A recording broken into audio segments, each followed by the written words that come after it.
business world on the beautiful courses at Fort Jackson Golf Club. Play some of the best golf in town and enjoy the southern hospitality of our local sponsors. That's Thursday, April 25th. Don't miss the chance for your business to putt around with local business leaders. Sponsorships and teams are still available. Visit ColumbiaChamber.com to register. The demand for your used car is at an all-time high, and it's never been worth more. Herndon Chevrolet needs your trade. We'll buy your car, even if you don't buy ours. And to prove it, we're willing to beat any written offer by $500. That's right, we'll beat any written offer by $500. Visit Herndon Chevrolet today. Herndon Chevrolet, Herndon makes you wanna smile.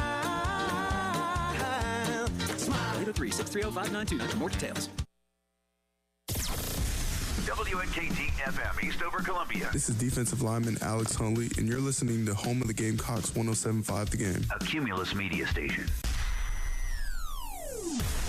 It's the Gamecock Central Takeover Hour With Chris Clark, Wes Mitchell, and Tyler Head. on your home of the Gamecocks in Columbia 107.5 The Game. on 100.3 The Game in Myrtle Beach and 100.5 The Game in Florence.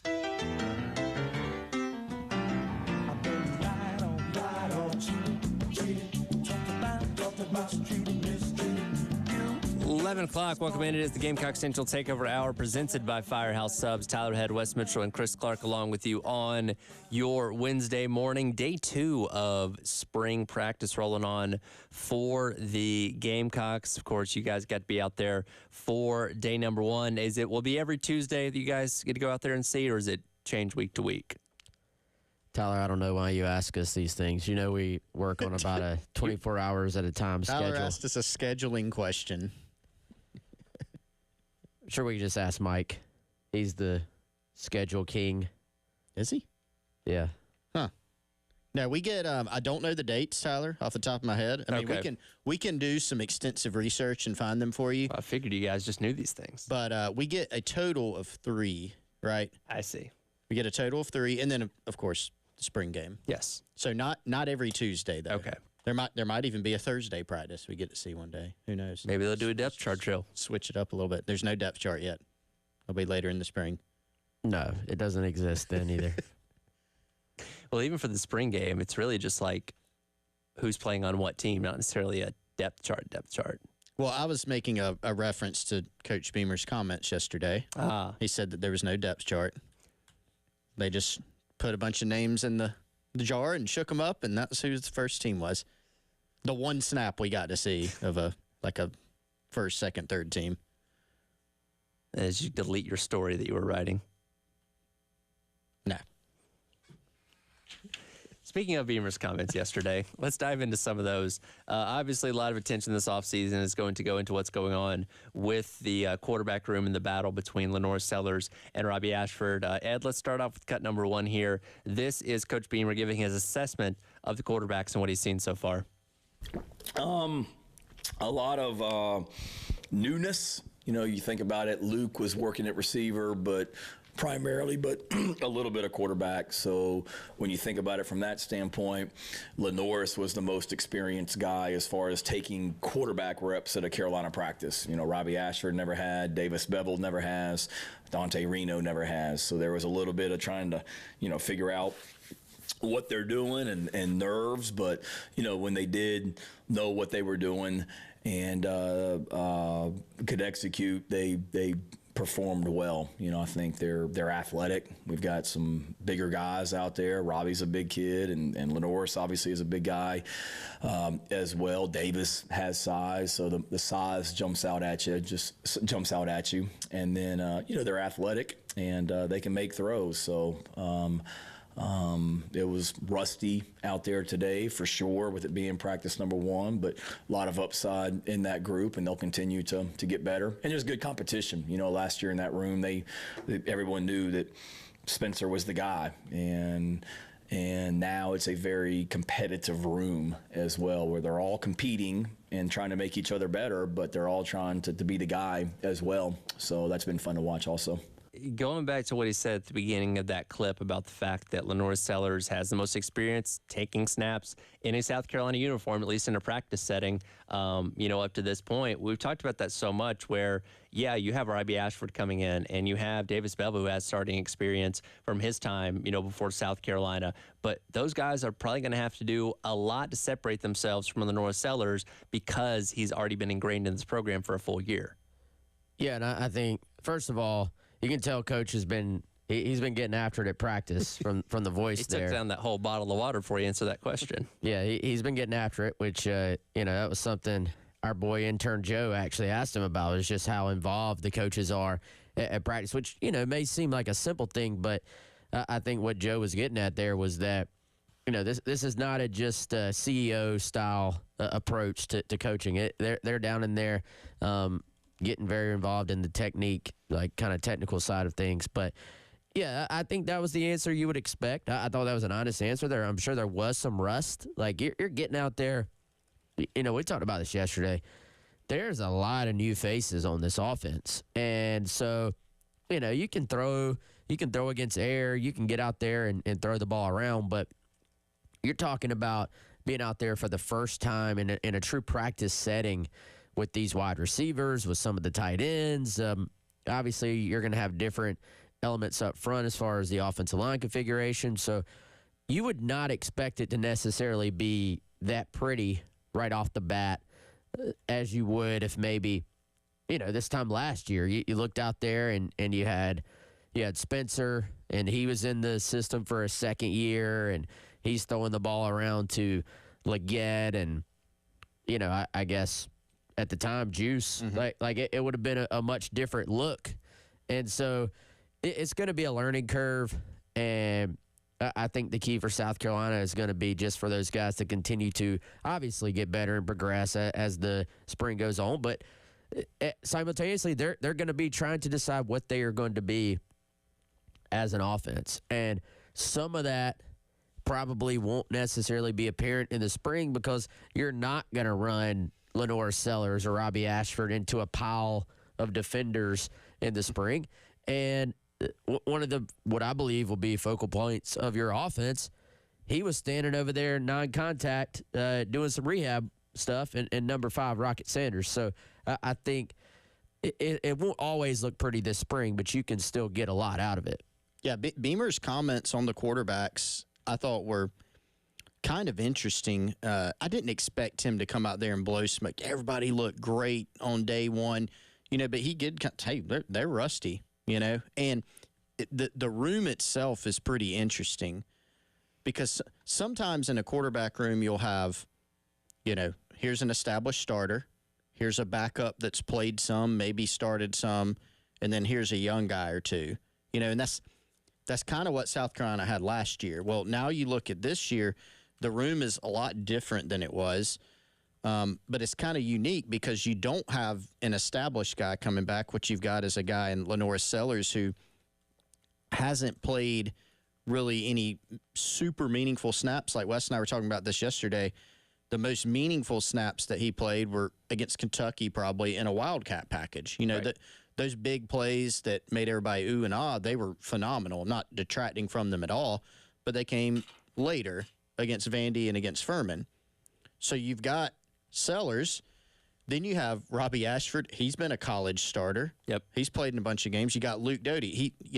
He's splitting time, yes, but he's been a college starter at quarterback. He's played in games. Same thing with Davis Bevel, who's out there. And then you have a freshman in Reno. So it's an interesting group because you've got a bunch of guys that have played, but it's clear that, there's going to be a competition. I think the biggest competition is going to end up being who's number 2 at the end of the day, once things progress. But, Beamer was asked a lot about the expectations for the quarterback, specifically Sellers, and he has some things he wants him to continue to progress at. Were you oohing and ahhing over those throws yourself? Yes, I was. Me too. The throw and the run against Vanderbilt. Yeah, 36-yard run. Was it a 51-yard touchdown pass to Tyshawn Russell? Are you making fun of another one of my phrases? Every time I go to say, like the other day, I almost said one of my key phrases, and I stopped myself because Wes was going to make fun of me. What was it? I think it was walloped. or youngster. It was one of those two. So I've retired those because there's nothing wrong with it. I just he was kind of looking down on people. I felt like for Ewan and on over it because it was just against Furman, who Chris doesn't like. Doing this job where we talk on the radio every single day, we have phrases and words that we use over and over again. It just kind of becomes your thing. It is. It's true. And you pepper in like an SAT word every now and then, which I appreciate. Keeps us on our toes. I know what Tyler's go-to is, but I'm not gonna tell me. I'm not gonna call him out. Acclimatization. That's not yours. Tyler's is absolutely. It absolutely is. Yes. But yeah, I think quarterbacks work in progress, obviously, but that's to be expected. Where you want to go next on this thing, guys? So Beaver talked about a lot, by the way. He did talk about a lot, and look, we got a lot of sound here. Got the entire show to get through a lot of it. He did bring up Luke Doty, who, again, you guys saw out there in the green non-contact jersey, was splitting time between being a receiver and being a quarterback yesterday. Let's go cut number 13 here, Ed. Here's what he said about Luke Doty's role on this team. Yeah, he likes that athlete title. Steve asked me what to list him as, so I called Luke and I asked him, and he said athlete. So, and he is. I think he is. That's exactly what he is. He's just a really good football player, and I think he'll have an even more active role on special teams for us this season. We used him last year on our punt pressure team, like punt return. We used him on that, but not much else. I think he was on the kickoff team before I got here in 2020, but he'll have more of an active role on special teams. He looked good as a receiver today, and he's really improved as a quarterback. He really has, and he's made progress there. So he is certainly an athlete that makes our football team better. He's a leader on this football team, and we want to get our best guys on the field, and Luke's certainly one of our better players, and eager to see kind of how this spring goes for him from a receiver standpoint, quarterback standpoint, special team standpoint. He loves Carolina, and he's bought into everything right now. It's one of those things where you have a guy that is so talented and so skilled in a variety of ways. You don't want to keep him on the sideline just being a backup as a quarterback. And as we saw last season, him embrace the wide receiver role and do a variety of things with that, also getting involved on special teams, like he's kind of taking on that Swiss Army knife, Taysom Hill type of approach that could be vital for this team in a variety of ways. I did take notice that that Shane Beamer, Chris, did throw in there, hey, he's improving as a quarterback as well. He did. And if you're building a case here, if we're going to make our case, play the Law and Order music. Maybe one more tiny little hint of information to my thought process that don't count out Doty for the backup quarterback race either. And, I think coming into the spring, we talked about it quite a bit. I think Luke wants to completely learn the wide receiver position. And so I think they've dedicated themselves to trying to let him do that. But I think when a guy can do so many different things that you kind of got to be careful. You want him to be able to hone in on maybe one or two things as opposed to trying to do every last thing. It's kind of fascinating. You look back there, Luke's in the line of guys catching, kicks as well as a kickoff returner. So Luke wants to help the team. He's old enough now that I think he can do all those different things and kind of manage it. But I do think fascinating. Yes, he was kind of working in with the receiver drill work, but also is in that green quarterback jersey still as well. So I think that's maybe an underlying storyline throughout the spring is, do we start to hear midway through latter parts, has that rep count started to skew more towards Doty, the wide receiver, or has it started to skew more towards Doty, the quarterback, or is it somewhere in between? Yeah, is it a true split between quarterback and receiver and then doing some things on special teams? Because, yes, as you said, Wes, returning some kicks, getting a look there. But from what Beamer said yesterday, I very much get the sense that Luke Doty is going to be showing up on some of the other special teams units too, maybe punt coverage, something like that. He might be out there as well. So, and I think it goes back to the question that I asked this, I think, yesterday. It was, how do they decide what Doty's role ends up being? You know, they came into spring with an idea, but what are the driving factors in that? Is it just that he takes to a position really well and you feel like that's where he's going to make the biggest impact? I tend to think, and I think this is what you said too, Wes, correct me if I'm wrong, you know, it depends a lot on quarterback. You know, how do you feel about not only Sellers' progression, of course, but how do you feel about how Robbie Ashford and Davis Bevel and Dante Reno are coming along? If you feel like, hey, man, Luke's our guy, maybe Luke's your number 2. Maybe Luke is your number 2, but he's also like the emergency number 2, if that makes sense, where you're not giving him tons and tons of practice reps. So it's kind of a fascinating little storyline to kind of watch during spring. Absolutely. We'll hear more from Coach Beamer, get his thoughts on Nick Harbor and what he's doing this spring, splitting between football and track. Coming up, it's the Gamecock Central Takeover Hour presented by Firehouse Subs here on The Game. The Game Network. The home of the Gamecocks. 107.5 The Game in Columbia. 100.5 The Game in Florence. 100.3 The Game in Myrtle Beach. Also on the 107.5 The Game app and streaming live on The Game TV.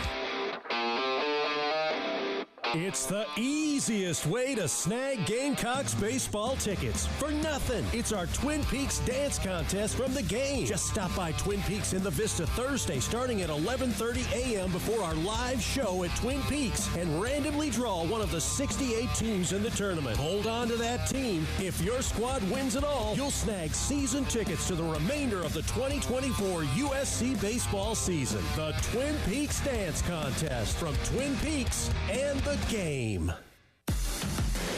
Broadcasting live from the Herndon Chevrolet Studios. This is 107.5 The Game. A great selection of new Chevys is available now at Herndon Chevrolet. The lot is packed with inventory and more is on the way. So shop your hometown Chevy dealer today. Stop by or shop online today and see why Herndon Chevrolet makes you smile.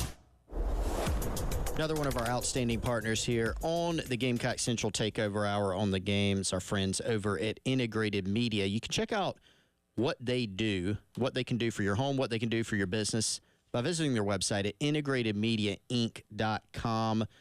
Michael, Nathan, and their entire team at Integrated Media, they can help you put your home systems at your fingertips. They can even do the same for your business as well. Bring your home or your business into the modern age. They can help you by utilizing your smartphone to control your lighting, your thermostat, your sound systems, your TVs, your security cameras, and your alarm systems. Preset lighting themes, too hot or too cold. You can adjust your thermostat without even leaving your couch. They can do anything from an audio-visual standpoint that you may need at your home or at your business. IntegratedMediaInc.com to find out more about their services. Contact them and check out their photo gallery, or 803-948-8327. There's something remarkable about the University of South Carolina. It's in the labs, where researchers are discovering ways to make communities healthier and stronger. It's in the nation's best first-year student experience, in top-ranked programs in nursing and health sciences. It's where more South Carolina students have access to higher education than ever before. Because when you stand for something bigger than yourself, you can create something that benefits us all. Behold the remarkable we. This is Monster Jam. Witness big air, two-wheel skills, backflips, and all-out racing. It's the only place to see the world's best riders tear up the dirt in your favorite Monster Jam trucks, like Gravedigger, El Toro Loco, Megalodon, and more. It's big-time fun for the whole family. Monster Jam, as big as it gets. Coming to Colonial Life Arena April 6th and 7th. Brought to you by BKT Tires, Great Clips, and Texas Roadhouse. Visit monsterjam.com today. Join Angry Fish Brewing Company this week as they celebrate St. Patty's Day in style. They're excited to announce the release of 4 new beers. Snug Harbor 80 shillings, a Scottish Ale, Tight Lines Irish Red, Roundabout ESB, Extra Special Bitter, and Pints O Gold Irish Pale Ale. And that's not all. They'll have live music with Eric Flanders on Saturday from 7 to 10, along with delicious food available every day. Make your way to Angry Fish on Fabrister Lane in Lexington this week for a St. Patty's Day celebration you won't forget. Remember, at Angry Fish, we drink all we can and sell the rest. Run the Cup, the Lexington Medical Center Governor's Cup Road Race. Be part of history in downtown Columbia at the longest running and most prestigious road race in the Southeast. The Half Marathon, 5K, and Main Street Mile are now open for registration. Kids can run the Cup for free in the Kids Main Street Mile. And don't miss the post-race celebration with music, food, vendors, and a special awards ceremony. Register now for the Lexington Medical Center Governor's Cup Race, April 12th and 13th. Learn more at governorscupsc.org. Honey, would you take a seat? I have a confession to make. What is it? What's wrong? Well, I was out driving today and I saw some hookers on the side of the road. A bunch of huge, professional, beautiful-looking hookers. So I did what I was supposed to do. I slowed down and I moved over. You slowed down for the hookers? Well, yeah, it's the law. There was a whole fleet of Schroeder's towing trucks assisting with an accident. Wait, what did you think I was talking about? Schroeder's Towing reminds you to slow down and move over for all first responders. Schroeder's Towing, the best and fastest hookers in town. What you're talking about. Brought to you by Love Chevy, the best selection of new Chevys. Right now, no hassle, no ridiculous add-on stickers. I-26 at Harbison and at lovechevy.com. Together, let's drive. Powered by Integrated Media, The Game TV. Sponsored by Shepherd's Glass, a true reflection of quality. The Game TV. Sponsored by Shepherd's Glass.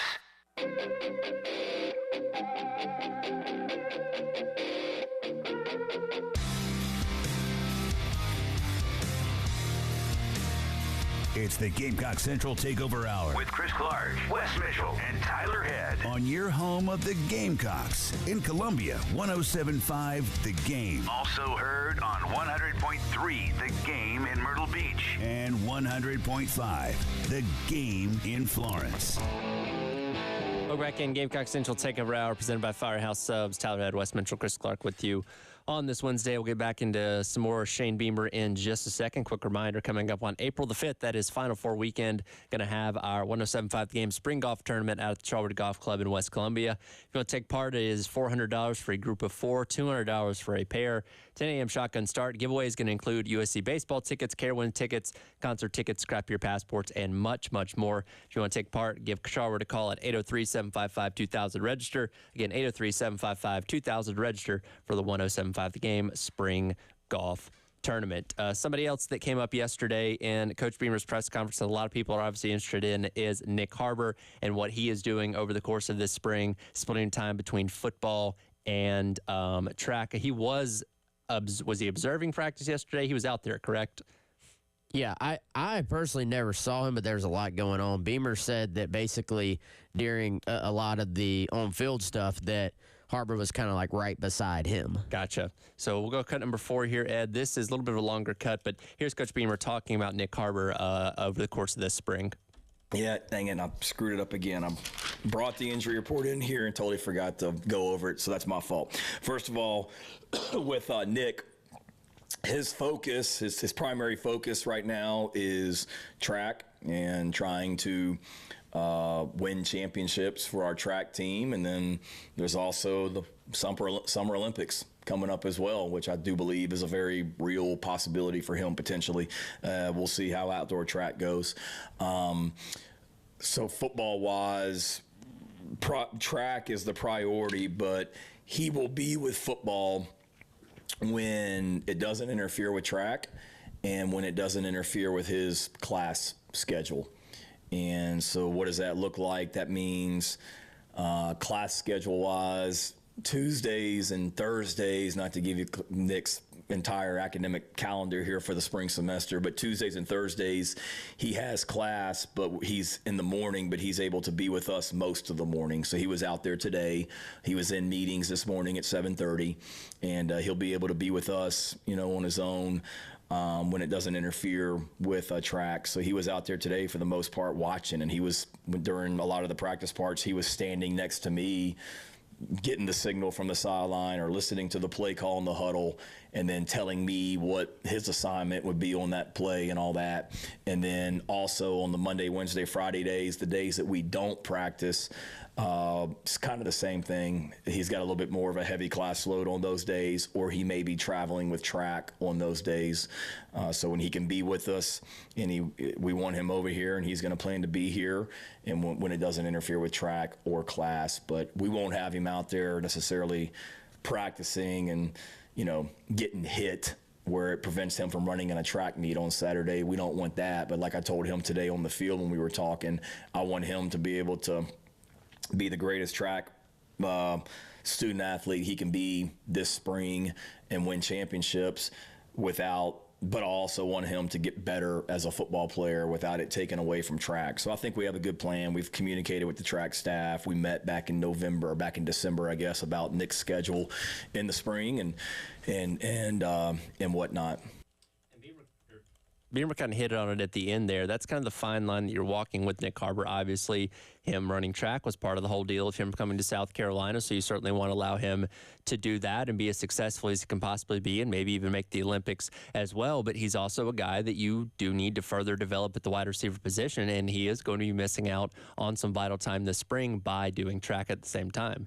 Yeah, and I think we can acknowledge that ideally from a football standpoint, you practice for a reason. So missing those valuable reps, it maybe does hurt your development. But this was the whole deal when you recruited Nick Harbor. It was come in, be a two-sport athlete, and I would go maybe even a step further than that. It's not just your typical, we see this all the time. Hey, man, you can run track, or, hey, you can try out for baseball, whatever. Most of the time it doesn't happen, or it's you're a football player, but you're also running some track. This is a completely different, very unique situation. Nick Harbor, potential Olympian. Everybody's seen his viral videos, national name for what he's able to do on the track. And part of the reason he came here, part of the reason you were able to land him was your willingness to let him really not just do both, but lean in on his ability on the track. So you have to be, and you have to be very intentional in your decision-making on what you have him doing and not doing. I think two completely different sports as far as what they take out of you physically. But I would say, man, when these guys, you don't really think about it, but when these guys are running on the track, like, you are straining your body. Like, this is not you're running around your neighborhood. This is not even you're sprinting, playing adult softball. Like, you are straining to get every last ounce of speed out of your body. And so to go get banged up in a football practice, or to eat, there's probably certain conditioning things that I think you're probably holding Harbor out of to make sure that he's able. This is in season for track. This is the outdoor track season. So I think that they're being very intentional. It's a lot of mental reps, it sounds like, for Nicholas Harbor. And is that ideal on the football side? Of course not. Is that ideal for Nicholas Harbor as a complete athlete and track guy plus football guy? Yes, it is. And, I do actually commend the staff for kind of staying true to their path with Harbor. And he put down a blazing time in the 200. I think they were down in Myrtle Beach this past weekend. And is already, I guess, is very early in the track season, but already one of the fastest times in the country in the 200-meter. Yeah, the Allen Connie Shamrock Invitational, Nick Harbor won that event, I believe, 20.86. So looks like he's continuing to progress and get better in track. And I think you make a great point. A lot of guys out of high school, hey, I'm going to play two sports. It's a great idea, but when they get to school, a lot of times it doesn't happen. And the number one reason is just the time management. Playing high school sports, especially nowadays, is a pretty big time commitment. Youth sports, high school sports, but college is a different level. College, professional. And so saying, hey, I'm going to play baseball and football, a lot of guys like to say that. Very tough, And so you got time management, but it's a little different even for Harbor. You take out just time management between those two sports in class, and those two obviously overlap in terms of season. But like you said, Wes, the part about your body, it's you can't run track hurt or injured. Like, you hear about football players play hurt, basketball players play hurt, and that's not any, like, track's an incredible sport. I'm not saying it's a lesser sport, but you don't run a 200 with a thigh contusion. You don't run a 200 if you're gassed from what you've been doing in football practice all week. It just doesn't work that way. So, you got to take care of your body. You got to be, I think you used a great word, Wes, very, very intentional about it. Now, would it be ideal to have Harbor out there at every football practice? Yes, but both sides know what they signed up for here. I think you look to the difference in kind of how things are handled. Let's take Emery Floyd, for example. He's not running track anymore, but he was. But it was more, hey, you're a football player. If you can manage to run track well enough that you can make an impact on that while also being a football player, then so be it. Go for it. But now it seems like he's turned his attention entirely to football. Damiere Byrd was probably a little bit more in between kind of the approach with Emery and with Nicholas Harbor, but still, it was definitely more of a football approach. We'll see what kind of effect that has on Nick Harbor when the fall does roll around for football season. Of course, tomorrow is the big matchup in the NCAA tournament, South Carolina and Oregon. We'll get some thoughts from an Oregon insider, Jared Denny from Scoop Duck, the On3 site for Oregon, joins us next to talk about this game here on the Gamecock Central Takeover Hour, presented by Firehouse Subs on the Game.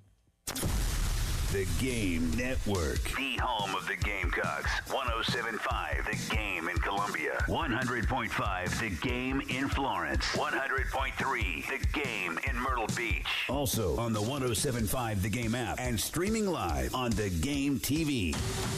Listen to Gamecocks baseball on The Game. And if a Gamecocks batter hits a grand slam, you could win cash. You could win cash. You could win cash. You could win cash in the Palmetto Citizens Federal Credit Union Grand Slam giveaway. Go to 1075thegame.com and register. Brought to you by Palmetto Citizens Federal Credit Union and The Game. Everybody, you know our sponsor, if you listen every day here on The Game like we hope you do, primary presenting sponsor of the program is our friends at Firehouse Subs. Shout out Larry Chandler, owner-operator of all 14 Midlands Firehouse Subs locations. And we're going to keep harping on it, guys, until you go get it. And if you have already had it, you should probably go get it again before it goes away because the clock is ticking. Limited time only. The new Chicken Parmesan Meatball Sub, savory chicken meatballs, bright marinara, shaved Parmesan, melted provolone, and to set it all off, the crispy Italian seasoned breadcrumbs. It's all on a toasted garlic bread roll, and it's all available for you at the closest Firehouse Subs. Now, how do you find the one closest to you? You can go to firehousesubs.com, type in your zip code, or you can download the Firehouse Subs app. You can sign up for an account. You can log in if you've already got one, earn yourself some rewards toward future purchases. Firehousesubs.com or the Firehouse Subs app.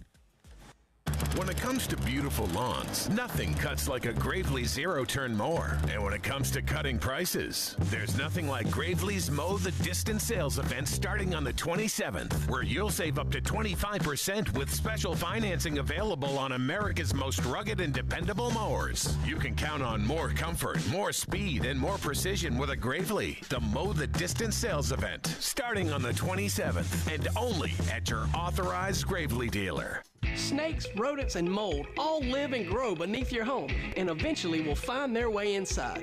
Canty Foundation Specialist is your local trusted expert in crawl space sealing. Call us today for a free estimate. Canty can fix it. Moisture and high humidity in your crawl space create an environment for mold and mildew and affect the air you breathe inside your home. Call Canty for a free inspection today at 753-1495 or visit cantycanfixit.com. Bill Gunner for AAA Heating and Air. Right now, AAA Heating and Air is looking for people in all positions, maintenance tech, service tech, and sales people. And they're only interested in the best of the best. And they provide the absolute highest pay in the industry. Insurance, 401k with company match, and a new take-home truck, phones, and tablet. Call AAA Heating and Air today, 803-677-1500. AAA Air when you need us. AAA Heating and Air. Hello, this is Keith Gramad with Chapin Furniture. I've already secured tickets to the second round of a very important tournament that takes place this month. And if you're wondering, no, it's not the St. Patty's Day clover eating contest. Keith, I don't think you can eat clover, and I think we know which tournament you're referring to. I'm hoping to get lucky and see the Gamecocks play. And yes, you can eat clover. Look it up. Okay, Mr. Clover. Why don't you just share about the madness taking place at Chapin Furniture right now? Chapin Furniture's Motion Madness sale is in full swing in the month of March. Furniture that reclines, swivels, rocks, or glides, all on sale now. Save up to 20% on brand new orders. Chapin Furniture's Motion Madness sale going on through March 30th. Shop online at chapinfurniture.com or take I-26 to exit 91A in Chapin and look for the big red chair. If you are considering selling or buying a home, you need to call Steve Hood at Southern Charm Realty. He has the experience and knowledge you can trust. Want to know what your home is worth? Go to LakeMurraySteve.com and get an instant property valuation. Their user-friendly website is easy to navigate and updates new listings every 15 minutes so you can get the listings first. Bottom line, Steve's going to save you money on the cost of selling your home. Give Steve a call today at 803-722-0136 or go to LakeMurraySteve.com. 803-722-0136.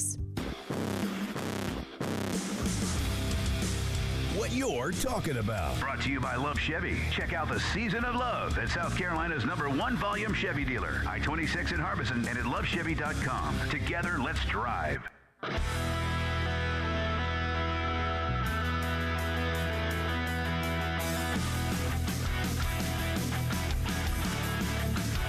What you're talking about. Sponsored by Love Chevrolet. On your home of the Gamecocks in Columbia, 107.5 The Game. Also heard on 100.3 The Game in Myrtle Beach and 100.5 The Game in Florence. Welcome back in. Gamecock Central Takeover Hour presented by Firehouse Subs. Tyler Head, Wes Mitchell, and Chris Clark along with you on this Wednesday. 1 day away from the Gamecocks in the NCAA tournament, taking on the 11-seeded Pac-12 champion Oregon Ducks. Here on the Love Chevrolet phone lines now to give us more insight on the Ducks program is Jared Denny from Scoop Duck, the on-3 site for Oregon Sports. Jared, first of all, thanks so much for joining us this morning. I was reading your article that you put up a little bit earlier. You know, you talk about the Ducks being in this survive and advance mode for the better part of the conference play this season, obviously culminating with winning the Pac-12 tournament. They achieved that highest of highs. Now they got to refocus and get ready for a very good South Carolina team coming up tomorrow. How do you feel like the team's going to be able to step up to that task tomorrow? Yeah, I appreciate you guys having me, man. And it's really interesting. Like, this is an Oregon team. I followed them, obviously, all season. And it just kind of hit a point in the year where they had so many injuries and had kind of been dealing with so much. It didn't seem like they're going to get to this point. I think, like, even the most optimistic Duck fans would have told you that, like, hey, this is just too much adversity for one team to go through. They're essentially missing 4 rotation players at this point. They've lost one of their starting big men, Nate Biddle, the starting guard, Keyshawn Bartholomew. They had another transfer guard, Jesse Zarzuela, coming from Central Michigan, who people were really excited about. He broke his foot early in the year, and he's done for the year. And then they had a 4-star wing who they really were going to be kind of dependent on for some minutes, named Mookie Cook, and all those guys have essentially missed the entire season. So it kind of got to a point where Dana Altman, I think, has done a pretty commendable job throughout the year. And it's just at what point, like, you don't have enough healthy bodies anymore. So we kind of got to the Pac-12 tournament, and anybody who's followed this kind of Dana Altman era at Oregon long enough knows that he's prone to these really kind of improbable runs through marks. But I think even this time it felt like maybe a bridge too far. But as you mentioned, they make this incredible run through the Pac-12 tournament, and now here we are. And that's something where at the media availability after Selection Sunday, we kind of asked the same thing, like, how do you come down from this high, winning the Pac-12 tournament, beating a very, very good Arizona team who's a 2 seed, and kind of regroup and get your head right for this NCAA tournament appearance. And to be honest, I don't know how you're going to do it. Like, it's been such an emotional roller coaster that I mean, it's a very veteran-heavy team. You have, as you guys know, Jermaine Couisnard, a former South Carolina guy, and Folly Dante are kind of the senior leaders on this team, and they've done a really good job of kind of righting the ship this year. But I'm going to be interested just to see how they come out on Thursday and how this team looks after, like you said, a very, very kind of like emotional, draining conference tournament. Again, we're talking to Jared Denny, giving us the Oregon perspective from Scoop Duck. Jared, hey, man, it's Wes. Appreciate you doing this. And I guess you mentioned Couisnard, and I've been doing a little bit of reading just on this Oregon team. Maybe have seen him play once or twice this year. But for fans who maybe don't watch much Pac-12 basketball, what can you tell them about kind of the play style of this group and just kind of what Oregon does well and maybe what their weaknesses are as well? Yeah, it's kind of shifted throughout the year because I mentioned in Folly Dante, he's a Pac-12 All-First Team guy, a Wooden Award finalist, a very good traditional back-to-the-basket center.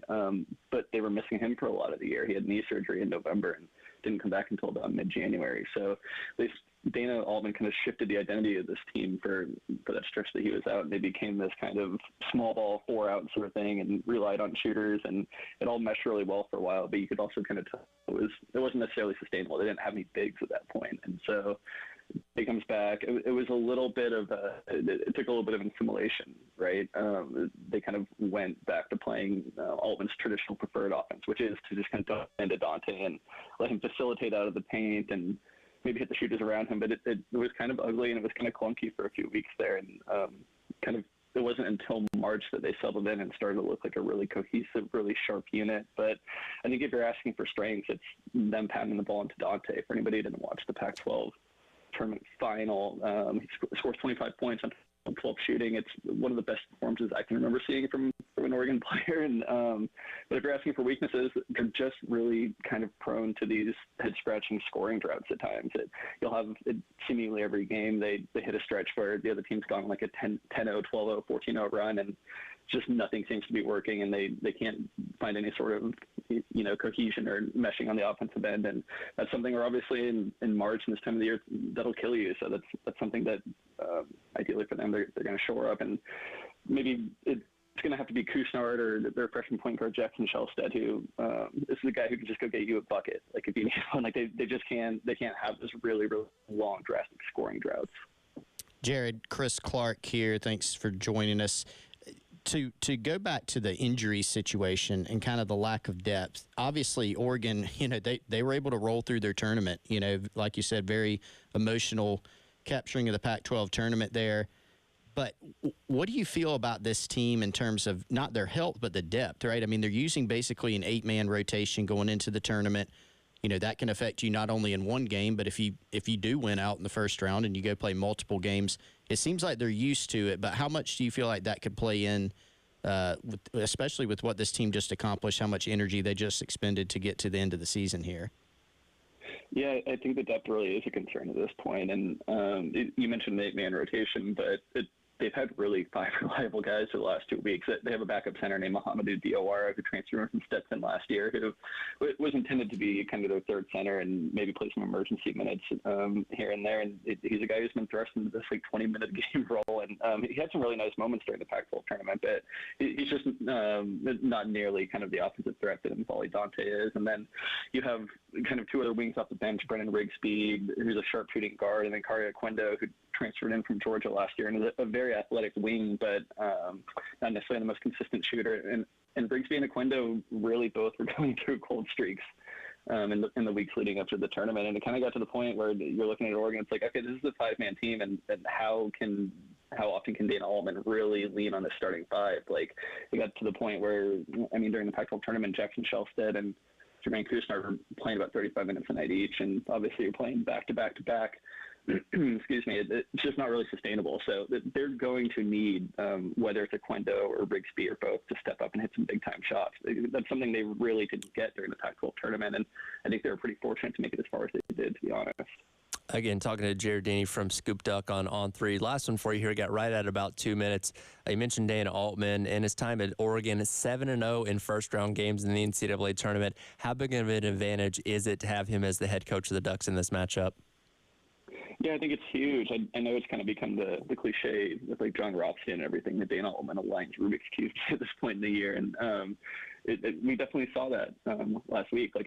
I'll be honest, I didn't give them much of a shot going into Vegas. I thought they would win their opener against UCLA, and then they were obviously going to get Arizona. And the last time they played Arizona in Tucson, I think they lost by about 25. So it was one of these things where it's like, could this get really ugly? But Dana Altman is just one of those coaches who has obviously built his legacy on just tinkering and exploiting matchups and kind of finding all the little nuances of the game that maybe a lesser coach isn't going to find. And I think it's a huge advantage, man.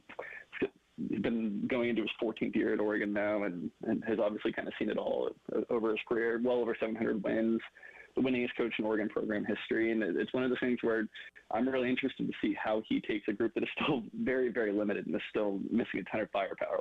I know it's been a really feel-good story for Oregon, but this team absolutely limped into March. And I think they have all the talent in the world, and especially top-end talent. They're capable of making a really good run, but as we kind of talked about it, it's still a very thin team. So I'm just really interested to see how he manages that and how he kind of utilizes this group and tries to win some matchups. Well, we're looking forward to it. Should be a good matchup between two teams that maybe not a lot of people were expecting to be at this point earlier on in the season. Appreciate your insight, Jared. Yeah, appreciate you guys. Again, that's Jared Denny from Scoop Duck on On3, giving us some insight into the Oregon Ducks program. We'll come back, wrap up today's edition of the Gamecock Central Takeover Hour presented by Firehouse Subs on your Wednesday here on The Game. The Game Network. The home of the Gamecocks. 107.5 The Game in Columbia. 100.5 The Game in Florence. 100.3 The Game in Myrtle Beach. Also on the 107.5 The Game app and streaming live on The Game TV. It's the easiest way to snag Gamecocks baseball tickets for nothing. It's our Twin Peaks Dance Contest from The Game. Just stop by Twin Peaks in the Vista Thursday starting at 11:30 a.m. before our live show at Twin Peaks and randomly draw one of the 68 teams in the tournament. Hold on to that team. If your squad wins it all, you'll snag season tickets to the remainder of the 2024 USC baseball season. The Twin Peaks Dance Contest from Twin Peaks and The Game. This is Maggie Gray with the CBS Sports Minute, sponsored by LL Flooring. LL Flooring, every step covered. Congratulations to the Wagner College men's basketball team. They won their first ever NCAA tournament game in school history on Tuesday. And Wagner's had some famous coaches, PJ Carlissimo, Tim Capstraw, even Danny Hurley, the current coach of UConn, once sat on the Seahawks bench. But it is this team, headed by Donald Copeland, with only 7 healthy players, that earns a victory and now a date with North Carolina. I'm Maggie. CBS Sports Radio.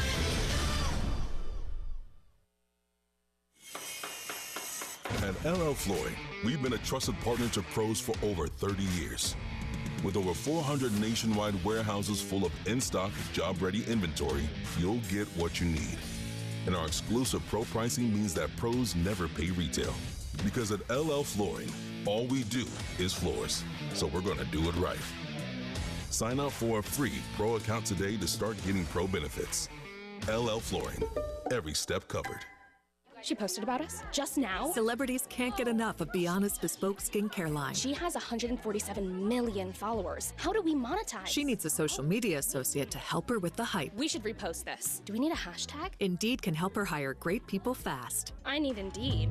Indeed you do. You can schedule and conduct virtual interviews all from your employer dashboard. Visit Indeed.com/credit and get $75 towards your first sponsored job. Terms and conditions apply. Clogged, overflowing gutters can cause thousands of dollars in damage to your home's foundation. Canty Foundation can replace your gutters and save you money. Canty installs gutter shutter. Call us today for your free inspection. Canty can fix it.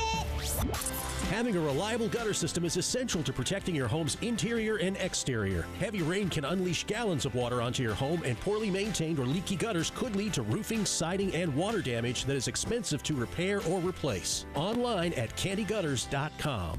There's something remarkable about the University of South Carolina. It's in the labs, where researchers are discovering ways to make communities healthier and stronger. It's in the nation's best first-year student experience, in top-ranked programs in nursing and health sciences. It's where more South Carolina students have access to higher education than ever before. Because when you stand for something bigger than yourself, you can create something that benefits us all. Behold, the remarkable we. Texting privacy policy and terms and conditions posted at textplan.us. Texting enrolls for recurring automated text marketing messages. Message and data rates may apply. Reply stop to opt out. Minimum purchase required. Interest accrues from date of purchase but is waived if paid within promotional period. Go to windowappointmentnow.com for full offer details. Attention homeowners. Do you know when to replace your windows? Feeling too hot or cold? Fog between the glass? Spending too much on expensive energy that literally goes out the window? It's time to replace. And right now you can get a free in-home window consultation and free price quote from Renewal by Andersen. Plus with our March 31-day sales event, you can save $377 off every window and $777 off every door when you buy 4 or more units. Just text FRONT to 200-300 for your free consultation on top quality affordable windows or patio doors for no dollars down, no monthly payments, and no interest for a year. That's right, you don't pay a dime for an entire year. Text FRONT to 200-300 to save $377 off every window and $777 off every door when you buy 4 or more units. Hurry, this incredible 31-day sales offer is only in March. Text FRONT to 200-300. Text the word FRONT to 200-300. FRONT to 200-300.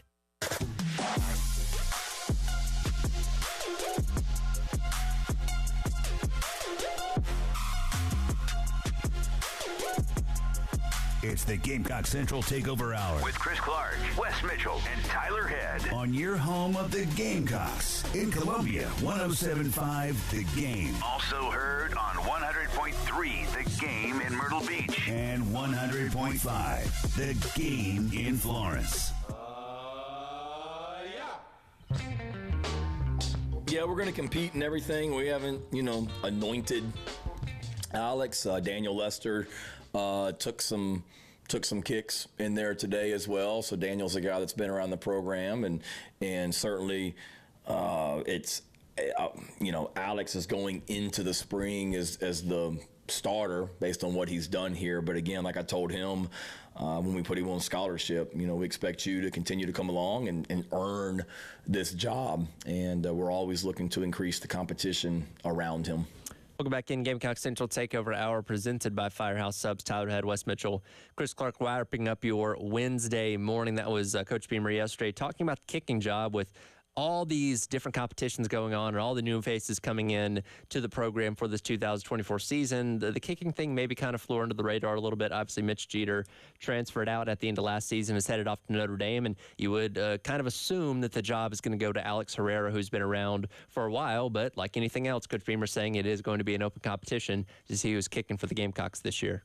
I always think it's fascinating how coaches phrase things and how some competitions, they're like, no, it's a wide open competition. Everybody's involved. Some competitions, with Lenoris, they were like, hey, he's going to take the first rep. But then it is an open competition. And in this case, Alex is, he kind of admitted, like, he is the favorite. But obviously, if he goes out there and shanks kicks all spring, don't wish that upon him. But you got to go earn it, and you got to continue to earn it. And I'm reminded, though, here, as good as Mitch Jeter was, which he, I think he was fantastic during his time here at South Carolina. Nobody can doubt that. But Alex Herrera was right there with him in the competition to start, leading up to Mitch kind of taking the job, but then just running with it. And once Mitch was hitting all his kicks, no matter how close it was leading up, you're not going to not let that guy continue to kick, So I think it was actually one of those things where it worked out pretty well for South Carolina. Like, the timing here could have been very bad in that Herrera could have entered the portal thinking Jeter was going to be back, and then Jeter could have entered the portal, and you could have lost both those guys. Mm-hmm. But the way it turned out, I think if Jeter was back, Herrera, I don't know if this has been said publicly officially, but I think there's a pretty good chance that Herrera would have looked elsewhere. Yeah. And so to let it time out where, hey, Mitch is in the portal, making sure Herrera knows this thing's now wide open. You don't have to, you could stay, you could leave. It kind of worked out well for South Carolina, and there's certainly a lot more pressure to being the guy and all those things, but they seem, I would say, fairly confident in his ability to go out there and get the job done. Well, and South Carolina's been, just as a program, almost no matter the coach over the last many years, pretty fortunate in that there have been a lot of good kickers, right? I mean, just back to back to back. And a lot of them seem to just – there have been a lot of instances where you're like, do we know what this guy is going to be, what you're going to get from him? And you're like, no. And then he ends up being really good, right? We've seen it with so many guys. I mean, Parker White's development, for instance, from the time that he was a freshman until the time he left in, 2021, his last season, tremendous, right? Mitch Jeter goes from a guy his first couple seasons where he's basically a kickoff specialist. As you said, Wes, close job, or close battle between him and Herrera. He wins it. There's a long stretch where Mitch Jeter doesn't miss a kick at South Carolina. By the way, Alex Herrera's never missed a kick either. 4 for 4 on extra points. No field goal attempts. But he is a guy in seriousness that has ability, and so I wouldn't be surprised at all. It is an unknown, right? It's more of an unknown than if Mitch Jeter is back. He's out there kicking for you.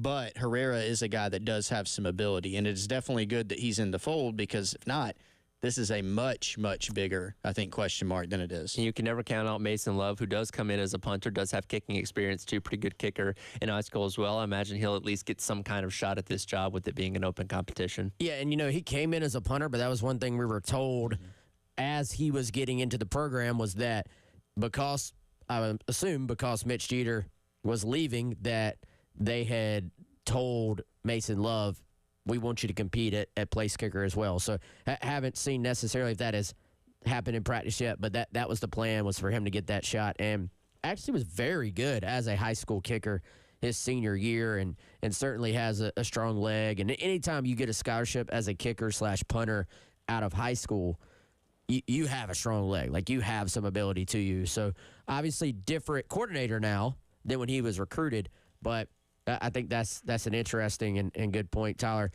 There's always the chance, if a guy like that has the biggest leg, that much like we saw with Mitch Jeter early in his career, there's always a chance maybe you pick a kickoff specialist out of the bunch as well in order to not have one guy have that wear and tear on his leg. Absolutely. So we'll see how that kicking competition goes throughout the spring as we lead up to the start of the season. Real quick as we wrap up here tonight, first four action on the women's side, Sacred Heart and Presbyterian playing for the chance to take on South Carolina right over here on Friday night. Yeah, right over here at the CLA. Basically, it's their play-in game. I mean, does it really matter either way? South Carolina should be able to handle their business, right? I don't want to be mean, but no. Go Blue Hose. I'm picking PC, homer pick, down the road. They don't have to go far. No, they don't. That would be cool for them to get to play South Carolina. Be really sure. Wouldn't be pretty, but it'd be cool. So we'll see what happens tonight. That'll be at 7 o'clock. You can watch that on ESPNU. That'll do it for today's edition of the Gamecock Central Takeover Hour, presented by Firehouse Subs. Halftime show coming up next. Myself and Terry Ford here on The Game.